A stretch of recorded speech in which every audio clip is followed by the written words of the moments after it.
Prepare-se para uma imersão nas profundezas da mente com Krishnamurti. Nessa palestra, desvende camadas de pensamento e descubra uma nova perspectiva sobre a sua existência.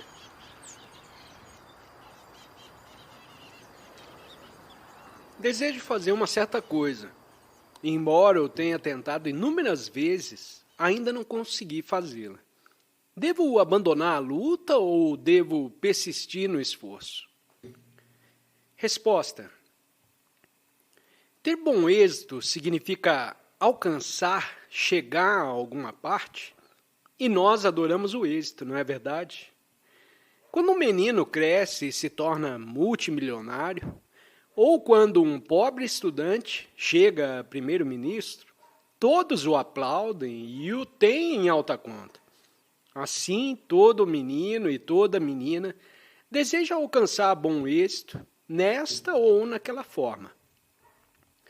Existe essa coisa chamada êxito, sucesso, ou trata-se meramente de uma ideia que o homem cultiva? Porque no momento em que se alcança o colimado ponto, há sempre outro ponto mais adiante para alcançar. Enquanto um homem está a perseguir o êxito, sem qualquer direção que seja, está necessariamente em luta, em conflito, não é? Mesmo depois de chegar, não há descanso para ele, porque desejará subir mais alto ainda e desejará mais. Você compreende isso? A busca de êxito é desejo demais.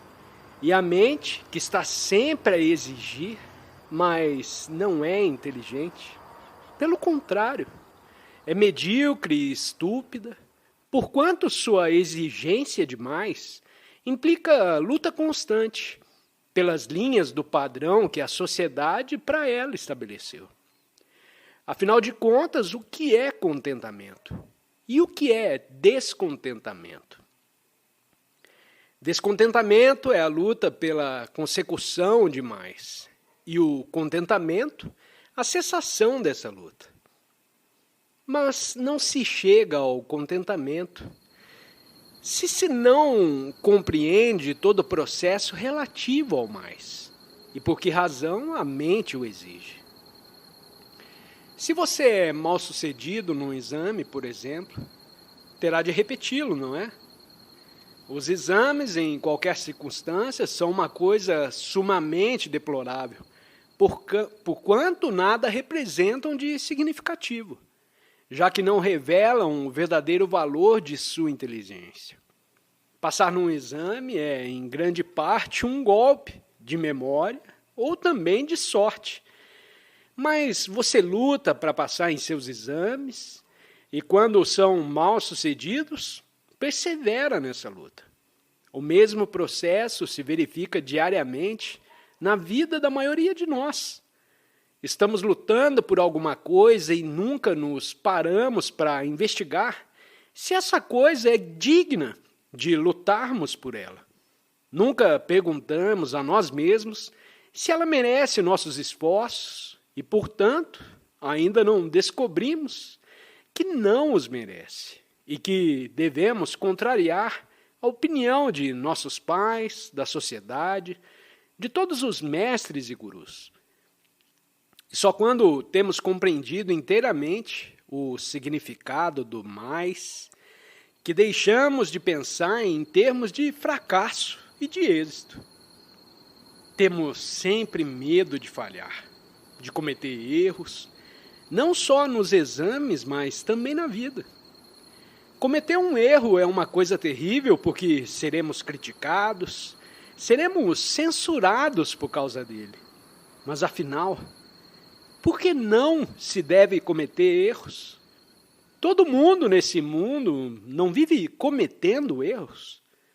E o mundo sairia da horrível confusão em que se encontra se você e eu nunca cometêssemos um erro? Se você tem medo de cometer erros, nunca aprenderá coisa alguma. Os mais velhos estão continuamente cometendo erros, mas não querem que vocês os cometam. e com isso te sufocam toda a iniciativa. Por quê? Porque temem que, pelo observar e investigar todas as coisas, pelo experimentar e errar, acabe descobrindo algo por você mesmo e trate de se emancipar da autoridade dos seus pais, da sociedade e da tradição. É por essa razão que vocês acenam com o ideal do êxito. E o êxito, como deve ter notado, sempre se traduz em termos de respeitabilidade. O próprio santo, em seus progressos para a chamada perfeição espiritual, tem de se tornar respeitável, porque do contrário não encontrará aceitação e nem terá seguidores. Estamos, pois, sempre pensando em termos de êxito, em termos de mais, e o mais é encarecido pela sociedade respeitável.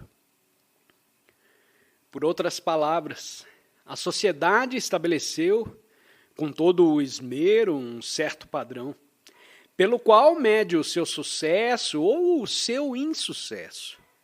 Mas se ama uma coisa e a faz com todo o seu ser, então já não te importa o êxito nem o fracasso. Nenhum homem inteligente se importa com isso. Mas infelizmente são raros os homens inteligentes. E ninguém te aponta essas coisas. Tudo o que importa ao homem inteligente é perceber os fatos e compreender o problema. E isso não significa pensar em termos de êxito ou de fracasso. Só quando não amamos o que fazemos, pensamos nesses termos. Pergunta: por que somos essencialmente egoístas? Por mais que tentemos ser desprendidos em nossa conduta, tão logo se trate de nossos próprios interesses, nos deixamos absorver por nosso egoísmo, desprezando os interesses dos outros. Resposta: acho muito importante uma pessoa deixar de dizer se é egoísta ou não egoísta, porque as palavras têm extraordinária influência na mente. Chame a um homem egoísta e ele está condenado. Chame o professor e sua atitude para com ele se modifica. Agora, chame ele de Mahatma e imediatamente a pessoa se rodeia de uma auréola. Observe suas próprias reações para ver que palavras, tais como advogado, comerciante, governador, servente, amor, Deus, tem efeito extraordinário em seus nervos e em sua mente. A palavra denotadora de certa função evoca a noção de posição. Assim, em primeiro lugar, devemos estar livres desse hábito de associar certos sentimentos a certas palavras, não acha? Sua mente foi condicionada para pensar que o termo egoísta representa uma coisa muito má, anti-espiritual, e no mesmo instante em que aplica esse termo a qualquer coisa, sua mente a condena. Assim, quando faz a pergunta, por que somos essencialmente egoístas? Ela já tem um significado condenatório.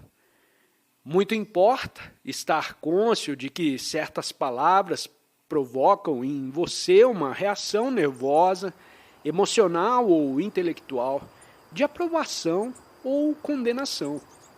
Quando se chama ciumento, por exemplo, imediatamente barrou a investigação mais profunda do problema do ciúme.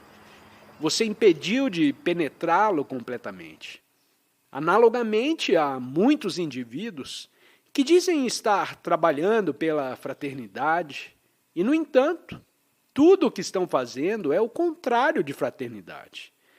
Mas não veem esse fato, porque a palavra fraternidade tem para eles um certo significado e já lhes tornou uma persuasão. Não investigam mais profundamente e, portanto, nunca descobrem os fatos como são. independente da reação nervosa ou emocional que aquela palavra provoca. Assim, a primeira coisa é essa: experimentar e descobrir se pode olhar os fatos sem as implicações condenatórias ou laudatórias associadas a certas palavras. E se puder olhar os fatos sem sentimento de condenação ou de aprovação, verá que nesse próprio processo de olhá-los ocorre a dissolução de todas as barreiras que a mente havia erguido entre si e os fatos. Observe sua atitude perante uma pessoa a quem chamam um grande homem.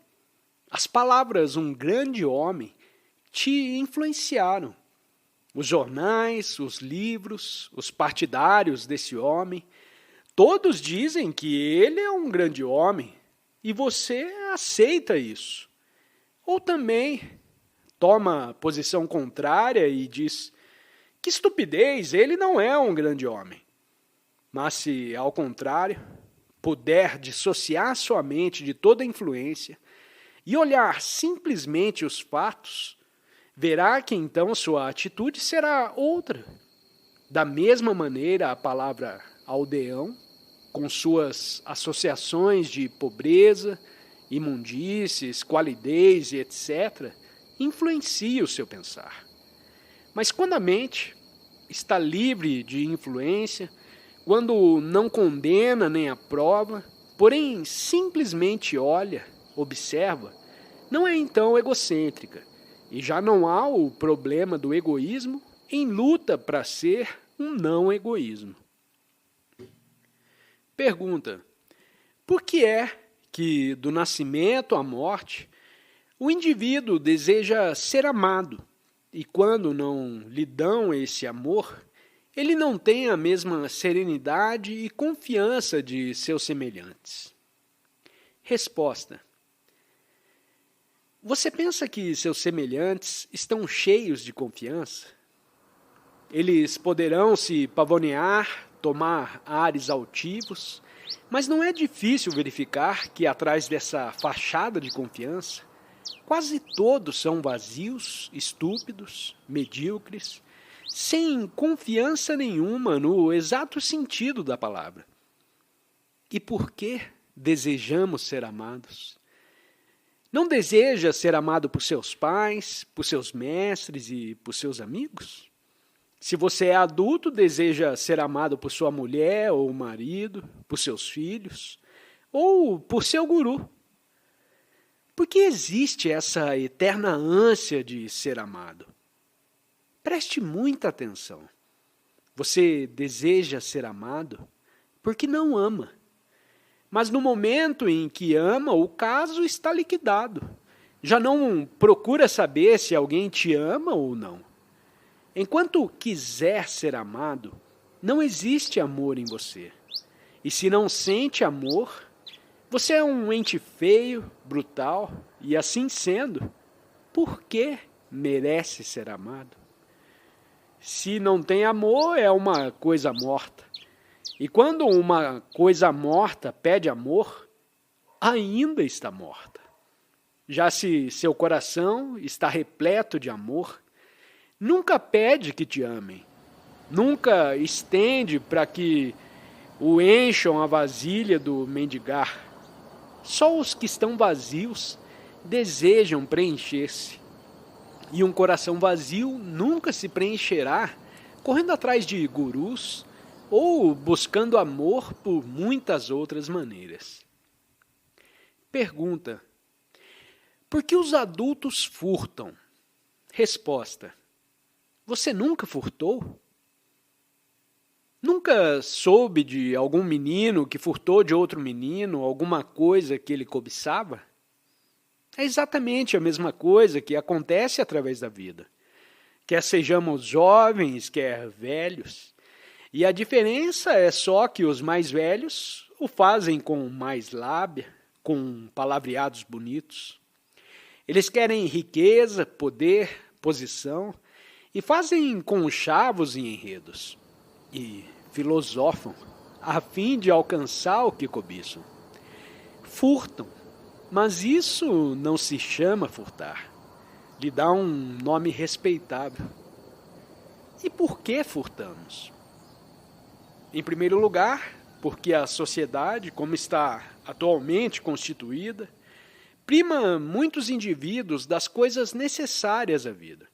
Certos setores da população estão privados de suficiente alimentação, de roupas, de teto, e, portanto, tratam de fazer alguma coisa a esse respeito. Há também os que furtam, não porque tenham pouca comida, mas porque são o que se chama antissociais.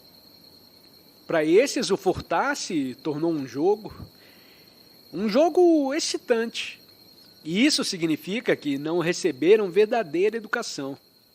A verdadeira educação é a compreensão do significado da vida, e não um apressado preparo para passar em exames. Há também furto em níveis mais altos. O furto de ideias alheias, furto de conhecimentos. E quando estamos em busca do mais, em qualquer forma que seja, é óbvio que estamos furtando. E por que razão estamos sempre pedindo, esmolando, desejando e furtando? Porque dentro de nós não há nada. Interiormente, psicologicamente, somos como um tambor, vazios. Porque estamos vazios, procuramos nos preencher, não apenas furtando coisas, porém imitando os outros. A imitação é uma forma de furto. Você não é nada, mas ele é uma pessoa e assim você trata de adquirir um pouco da glória dele, imitando. Essa corrupção atravessa a vida humana de ponta a ponta. E muitos poucos estão isentos dela. Nessas condições, o relevante é descobrir se o vazio interior pode ser preenchido. Enquanto a mente procurar preencher-se, permanecerá vazia. Quando a mente já não se preocupa em preencher seu próprio vazio, só então esse vazio deixa de existir. Apreciamos sua presença nessa viagem de entendimento com Krishnamurti. Se você está faminto por mais conhecimento, confira os 2 vídeos que estão destacados na sua tela. Desafie sua mente a absorver mais sabedoria. Compartilhe suas reflexões nos comentários, pois queremos construir uma comunidade de aprendizado. Se ainda não fez, inscreva-se para não perder futuras explorações. Até a próxima!